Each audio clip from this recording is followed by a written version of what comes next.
La vocation initiale de l'IPSOP, c'était de former des militants syndicalistes, aussi bien dans le monde ouvrier que dans le monde paysan, étant entendu qu'on découvrait à ce moment-là combien la mutation agricole qui était en train de se déclencher allait révolutionner les rapports à l'intérieur de la société. Alors, au départ, il y a la CFTC départementale, le Cercle des jeunes agriculteurs et la Fédération des exploitants agricoles. Puis, quelques mois après, alors ça c'est en 64, quelques mois après, Force ouvrière demande à rentrer. Et l'entrée se fait sans difficulté. Au niveau national, la FGA, qui était dirigée à l'époque par Michel Rolland, la FGA, c'était l'organisme CFTC des travailleurs de l'agriculture, des salariés de l'agriculture,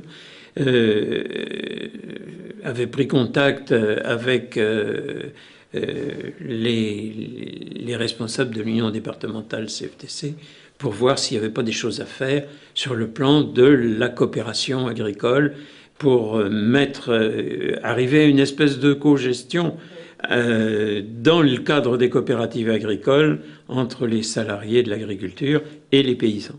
On s'est aperçu très vite que ce qu'il allait falloir qu'on fasse, c'était une mutation de la société rurale, et que ça impliquait forcément une promotion sociale. La dynamique de la promotion sociale était évidente. Et la plupart des jeunes qu'on a accrochés cherchaient une promotion sociale, cherchaient du boulot. Ils ne voulaient pas rester être familiaux dans leur petite bouannerie au fond de la brousse. Et à partir de 78-79, on est effectivement dans ce bassin du pays de Redon en crise industrielle, et l'IPSOP se trouve confronté à la prise en charge de ces mutations professionnelles, de ces reconversions professionnelles pour les gens licenciés d'entreprises, alors telles Garnier Machines Agricoles, c'est l'entreprise la plus connue, qui a connu des grosses crises à cette époque-là, mais c'était vrai aussi pour des entreprises liées à la mécanique de précision. Ensuite, on a eu des difficultés avec la laiterie Négo-Beurœuf de Redon. Enfin voilà, toute une série de personnes qui avaient déjà un parcours industriel et qui recherchaient une réorientation professionnelle et donc une nouvelle qualification. À partir de l'accord qui avait été signé dans le pays de Redon entre les partenaires sociaux, les organisations syndicales, la chambre de commerce, les collectivités locales, on s'est retrouvé avec une autre forme de paritarisme, c'est-à-dire une discussion qui se faisait désormais avec l'Union patronale d'Ille-et-Vilaine, avec la chambre de commerce, avec les employeurs de l'industrie locale. Et également dans le processus d'organisation du dispositif de formation locale, l'IPSOP était elle-même partenaire d'autres acteurs de formation qui arrivaient sur le territoire pour répondre aux besoins identifiés dans cette reconversion industrielle. Et on retrouvait l'AFPA, la SOCIDEP, le GRETA qui a commencé aussi à s'organiser. Donc effectivement, l'IPSOP changeait d'univers d'une certaine manière, enfin, répondait à des objectifs nouveaux avec des partenariats nouveaux. Alors, à l'époque, il y avait plusieurs problématiques. Il y avait, je pense, une problématique liée aux activités et une problématique liée aussi à la gestion de l'organisme. Donc, l'IPSOP était géré par un syndicalisme patronal agricole et donc exclusivement la FNSEA et le CDJA. La CFDT s'est retrouvée dans les années 80 pratiquement comme étant la seule à porter cette institution. Et au même moment, il y avait tant au niveau national qu'au niveau régional, et dans les entreprises, de plus en plus d'accords et de négociations dans le domaine de la formation professionnelle. Donc le paritarisme que l'on voyait se développer, à l'extérieur des entreprises, mais aussi dans l'entreprise à travers les négociations sur les accords, on a voulu le prolonger jusqu'à l'outil de formation, en disant la CFDT souhaite donner une meilleure assise institutionnelle à l'IPSOP, en grande partie d'ailleurs pour sauver l'IPSOP, parce que vraisemblablement que si cette évolution n'avait pas été opérée, que l'IPSOP aurait très très rapidement périclité. Et donc il fallait faire venir l'Union patronale d'Ille-et-Vilaine. C'est ce que nous avons fait au sein du conseil d'administration et avec la directrice de l'époque, Anaïk H. Et donc, avec l'Union patronale d'Ille-et-Vilaine, on a essayé de voir quel type de patronat pouvait rentrer sur le plan territorial, parce qu'on était quand même sur un territoire qui était le Pays de Redon. Et ça nous a amené à nous orienter vers deux types de patrons, hein, d'entreprises. D'une part, l'électronique, qui était assez représentée sur le territoire. Et puis d'autre part, l'agroalimentaire, puisqu'on avait quand même pas mal de salariés concernés. Et en plus, la FGA-CFDT était intéressée parce que même à l'échelle de la Bretagne et pas du Pays de Redon, c'était une problématique importante.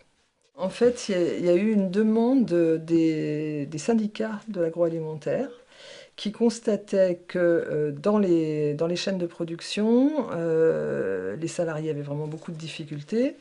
C'était des conditions de travail très difficiles.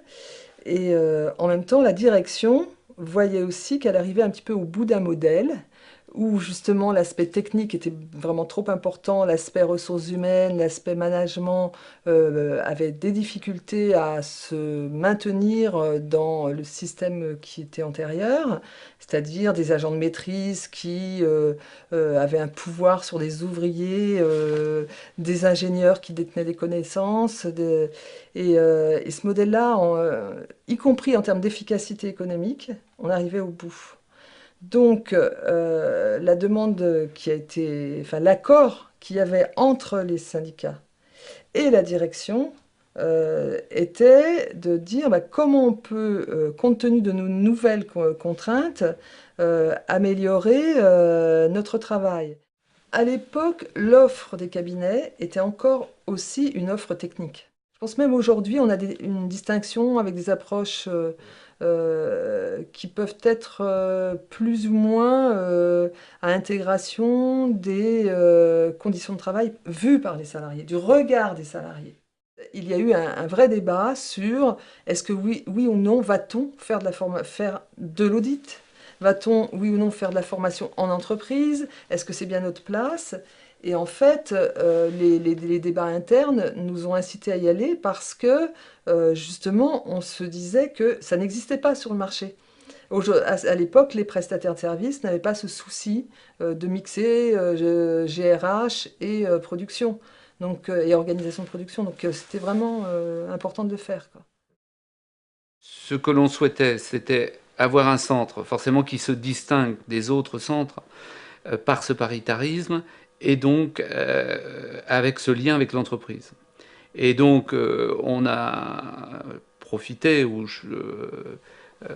pris cette opportunité de changement de direction après le départ d'Anaïk H pour embaucher quelqu'un qui avait une légitimité par son expérience professionnelle dans le milieu consulaire et qui connaissait bien l'entreprise. Donc on a voulu mettre ce paritarisme, pas simplement dans les statuts, mais on a voulu le construire dans les faits et dans la direction de l'établissement. Et derrière cette réflexion en disant on doit pas simplement être un centre de formation, mais on doit être aussi à même de voir quelles sont les évolutions du travail, quelles sont les évolutions des métiers, quelles sont les évolutions du personnel à l'intérieur des entreprises. L'idée a germé de créer Catalyst dans le groupe de l'IPSOP de l'époque. Et quand Denis Cassel m'a vendu le projet Catalyst, j'ai pas hésité parce que effectivement c'était tout à fait dans le prolongement de cette nouvelle gestion de l'IPSOP par le paritarisme. Et je crois ce qui est assez remarquable dans la période, c'est qu'on est passé d'un centre qui avait des difficultés institutionnelles à un centre qui avait pour ambition d'être beaucoup plus performant et sur une éthique paritaire. On voulait faire un paritarisme pas simplement de gestion, mais un paritarisme d'action et d'action concrète à travers un organisme de formation paritaire et son ingénierie, Catalys, qui avait pour mission de mieux préparer les formations dispensées au sein de l'IPSOP.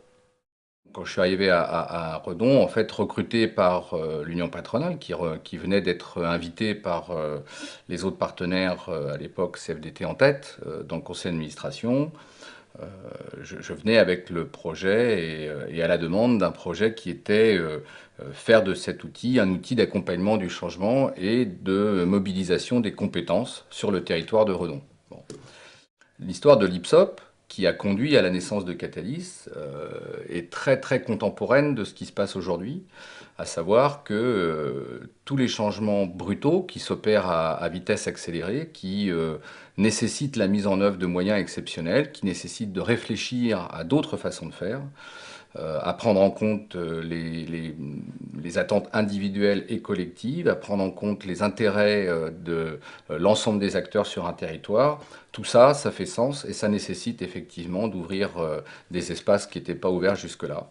Très vite, je me suis rendu compte qu'à l'intérieur de l'IPSOP, il y avait beaucoup de compétences. Alors des compétences qui étaient peut-être plus tout à fait adaptées à la production locale. Les enjeux de production à l'intérieur de l'IPSOP à Redon étaient plus des enjeux de formation tertiaire ou industrielle tournés vers les besoins locaux. Mais du coup, il y avait beaucoup de compétences, notamment des compétences en accompagnement social, en accompagnement du changement, avec des capacités à intervenir dans des systèmes complexes. Et je me suis très vite rendu compte qu'il y avait un espace pour avoir un projet simple, de ne pas licencier des salariés comme ça, mais de voir plutôt comment on pourrait, par une démarche intra-entrepreneuriale, faire un mouvement collectif de GPEC et donc de faire évoluer ses compétences, dont certaines étaient rares. Hein. Alain était effectivement déjà à l'époque très très en avance sur son temps sur toutes ces questions-là et j'ai très vite mobilisé tous les cadres et les collaborateurs qui le voulaient sur ce projet de Catalys, qui a été un projet extrêmement fondateur, avec beaucoup d'énergie et puis qui a donné ce que vous êtes aujourd'hui.